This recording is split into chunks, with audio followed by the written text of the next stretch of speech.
for example, we would insert a backup and disaster recovery server for anybody with mission critical applications. You could run off of that without overwriting other data. So that's one of the things. But there's a lot of coordination that needs to happen at that point.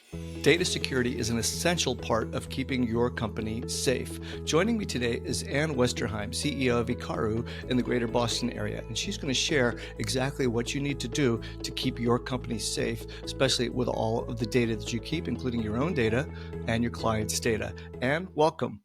Yeah, thank you so much for having me. Really excited to talk about data security in Boston and everywhere. And let's say someone comes to you, they have just suffered a data breach. What are the first things they need to do? The number one thing to do is you got to call your insurance company. So if you carry cyber insurance, and we would recommend that every business have cyber insurance. Contact your insurance company because they'll have some specific instructions about what to do. They'll have a breach coach for you. They have an incident response team. Also, you're working with your technology provider, but you want to make sure that you follow the rules provided by the insurance company so that you don't accidentally overwrite data or do something in the process that's going to wipe away evidence and that may impact your ability to file a claim. For those folks out there that don't have cyber insurance, definitely look into it right away. It's not sufficient to just have a rider on a main business owner's insurance. So talk to your insurance professional about that, but definitely you want to follow a process. The other thing I'd add is it may not be obvious that you've had a breach. You may suspect that you have a breach, and it may not actually be a breach. Keep in mind the word breach is a legal term and should only be used if you know that data is exfiltrated. You might have had a cyber incident. That's different. A breach has legal terms, Mhm. ramifications, so it shouldn't be used lightly. And so where would a managed IT service provider like Icaro come into play to help with the data breach issues? Yeah, so what we would do as an IT provider is we would work alongside the company's insurance, assuming they have insurance, that they have their breach coaches, for example. So we'd be looking at, with guidance and sort of following the framework that's provided, if there's a backup, we would want to be able to get the company operational again, sort of a business continuity goal. Now, one thing Mhm. that we have to be careful about is we don't want to overwrite any data. If you just restore from backup on everything or wipe systems clean, you just got rid of all the evidence. So there's ways of doing that such that, for example, we would insert a backup and disaster recovery server for anybody with mission critical applications. You could run off of that without overwriting other data. So that's one of the things. But there's a lot of coordination that needs to happen at that point. Okay, so step number one, call your insurance company. Step number two, contact an IT service provider like Icaro to really help make sure that everything works in tandem and you don't accidentally do something that could make the situation worse. Yeah, and that's Right. that's an important thing. I mean, stress level is going to be really high. There's going to be a lot of pressure to be operational again. And if you rewind even further, have a disaster recovery plan in place. And I would recommend that folks, it sounds like a daunting task, but maybe have a conversation with your team about if something like this happened, what would we do? It could Hmm. be very simple, just a sheet of paper, a couple of bullets. Some folks, want to write a whole guide. In the middle of a crisis, no one's going to read a 200-page document that says, do this and do Hmm. that. You need some simple guidelines about what actions to take. And that's actually where a company like yours could actually come into play by providing an example of a data security checklist that people can go through much quicker than a 200-page manual that Yeah, might be overwhelming to go yeah, through. yeah, Uh, definitely. let's turn to the whole concept of data security and why it's a cornerstone for small businesses. Let's talk about that in the context of Boston area companies. Yeah, so with data security is basically a subset of cybersecurity. So cybersecurity is a little broader term. It would apply to the networks, the equipment, all the endpoints as we call them. And data security is specifically focused on the data itself. So if you think of data as the lifeline of a business. So I can replace my laptop. If I drop my laptop, I can get a new laptop. I can't recreate my data. So and there's a framework called CIA, which is confidentiality. So you don't want the data to get into the wrong hands, the integrity of the data, you don't want the data to be tampered with, and then accessibility of the data. So that means that, and this is extremely important for medical offices. HIPAA has guidelines around that because you'd have to be able to have access. The accessibility of the medical record is extremely important, but it's that's important for any business. Okay, very, very good. Well, so what are the ways people incur a data breach? Like a typical gateway, how does someone experience that? What happens? Yeah, so I think there's this mythology that there's these hackers like from a Tom Cruise movie that are out to get folks. And unfortunately that leads a lot of small businesses to think, oh, well, nobody's after me. In reality, and if you look at the most recent Verizon data breach investigation report, so the DBIR comes out every year, it's a great report. About 74% of cyber incidents are caused by human error. So despite all the, the thought of the person in the hoodie and all that, the most typical occurrence is somebody gets an email, it has a link, malicious link or a malicious attachment. They open it. For example, you might be hiring, you get an email that comes in, hey, here's a resume, because people are flooding the internet with those. You open it and bad things can happen. And one thing I want to toss in there is that a lot of folks think, oh, gee, I shouldn't have clicked on that, but everything looks okay. You may not see anything, and if anybody gains access to your network, to your data, they might poke around there for days, weeks, months, even to see what's there. So just because smoke doesn't start coming out of the laptop doesn't mean that something bad didn't just happen. So well, we can maybe get into that a little bit later, but having an open environment where people will say, "Hey, I clicked on this. I'm not sure," because then you can look into what might be going on. But And a lot of times yeah, people might think that well, I've got antivirus on my computer, I should be fine, but that's not a full protection. yeah, years ago, and this is a conversation we have with a lot of local businesses, in the Boston area, Metro West suburbs in Boston, that hey, well, I'm fine. I have antivirus. I didn't never had to do anything like this. Anything more than that in the past. Why would I have to do that now? And the reason is there's so much money in cybercrime. People can go online. They don't have to even have computing skills. They can buy kits online and sort of enter the business. There's affiliate schemes with the major ransomware gangs where they get a cut, you get a cut. It's just there's a lot of money, and when there's a lot of money, there's a lot of motivation, and it doesn't matter who you are. Everybody potentially could get hit by something like this. What about some of the other ways that hackers could get in, such as unpatched software, weak passwords, reused passwords, things like that? Are those also prevalent ways that hackers get in? Yeah. So, for example, in Microsoft 365, we run security scanning for a lot of local businesses in the Boston area, and you can see that there's attempts on sort of password repeat attempts to get in. Now, you can have lockouts, there's different things you can do. Multi factor authentication is critically important. So, Microsoft has stats that 99.99% of security incidents involving 365 are related to accounts that don't have multi-factor authentication.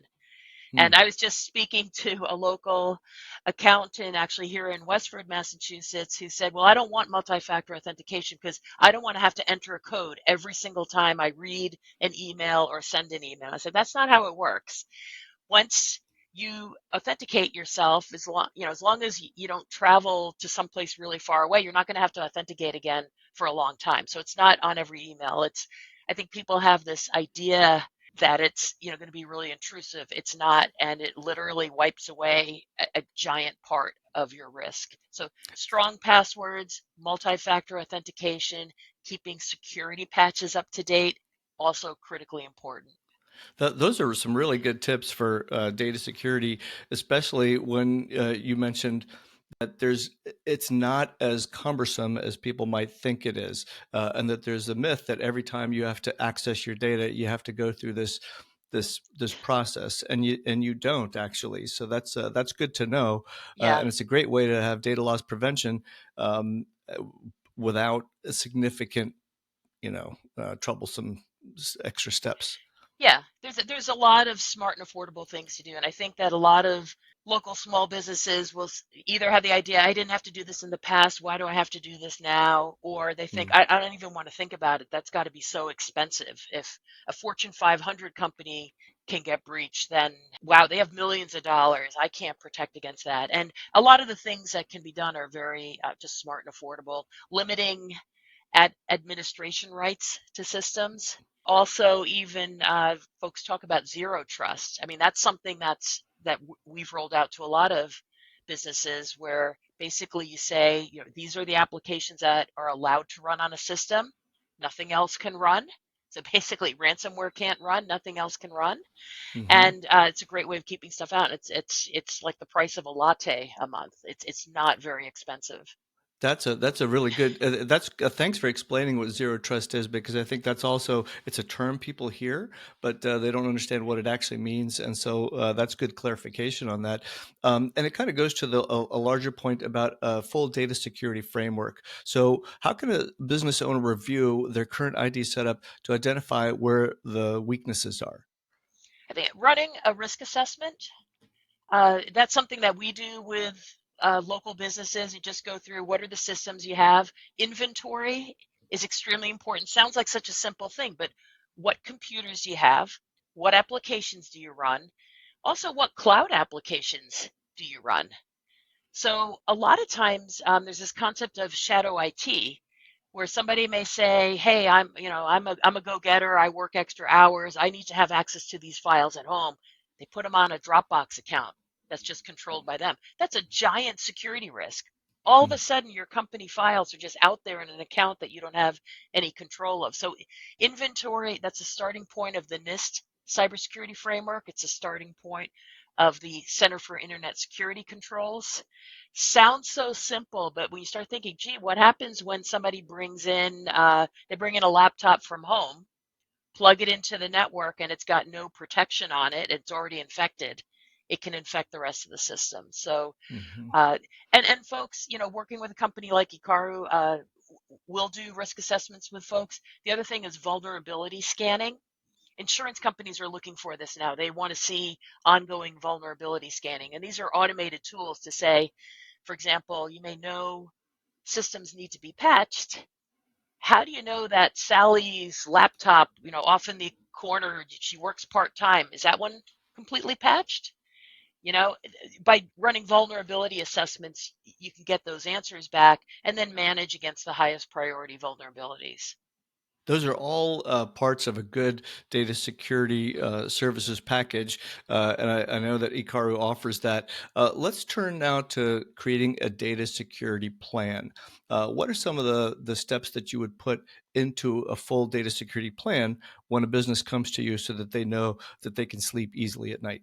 Yeah, so running the risk assessment, running a full inventory, running the vulnerability assessment, and then kind of coming up with a roadmap and realizing people can't just change everything all at once, but coming up with a roadmap that fits, here's the goal of where you want to be, where a business your size should be with respect to security. Hmm. Folks who are trying to get cyber insurance, they're going to find you might have a 5-page questionnaire asking a lot of detailed questions. Basically, the things that we're recommending are the things that the insurance companies are asking for. And the insurance Hmm. companies are asking for those things. They want to know, do you have managed detect and respond? Antivirus is not enough to get you insurance. They're going to want to see multi-factor authentication, advanced endpoint protection. They want to see vulnerability assessments. So our program is kind of designed to meet those guidelines. Now, it's not that the insurance companies came up with that, but the guidelines all say to do this, the frameworks. And what the insurance companies have is they have all the data on what happened to who and how did it happen, and we want to make sure, to protect our losses. A local business came to us a couple of years back after they suffered a cyber incident. There were some really big technical challenges within the incident. It started with an email. Somebody I can't remember if it was a link or an attachment, but this firm had no plan in place. So they didn't have adequate protection. They didn't even really know if they were patched. the principals in the firm thought, well, we're a 20-person company. We're not, nobody's out to get us, and we're already spending enough on technology. They didn't really get it of what could happen. They had no plan. Just to cover a couple of the highlights, the backup was totally wiped. It wasn't an adequate backup that they had. It was totally wiped away because the threat actors just shut off the backup and Hmm. removed it. There's ways of setting up a backup where that doesn't happen.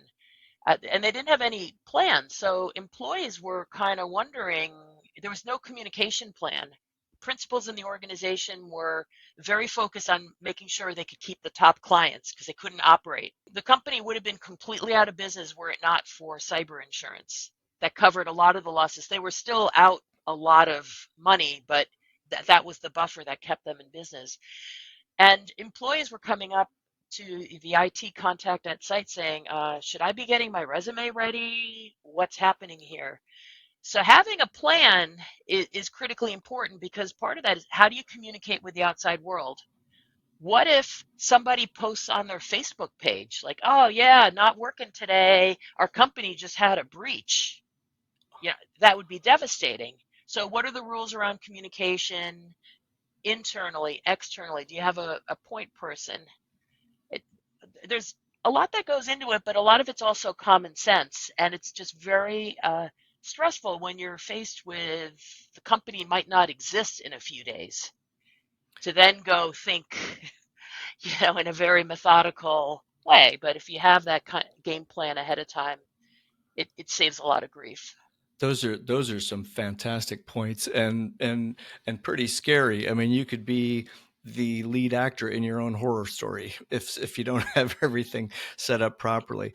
And Yes. to your point, there's the investment to actually make sure that that doesn't happen to your business is not that high, and it's almost insignificant compared to losing your entire business because somebody stole your client's data and started publishing that on the web, Yeah. in the dark web and so on. So you make a good point about training your employees about how to manage the incident. So let's turn to that topic for a minute. Mhm. What's the significance of employee education in data security services? And how vital is it to like what should you tell your employees? What should you not tell your employees? What are your guidelines on that?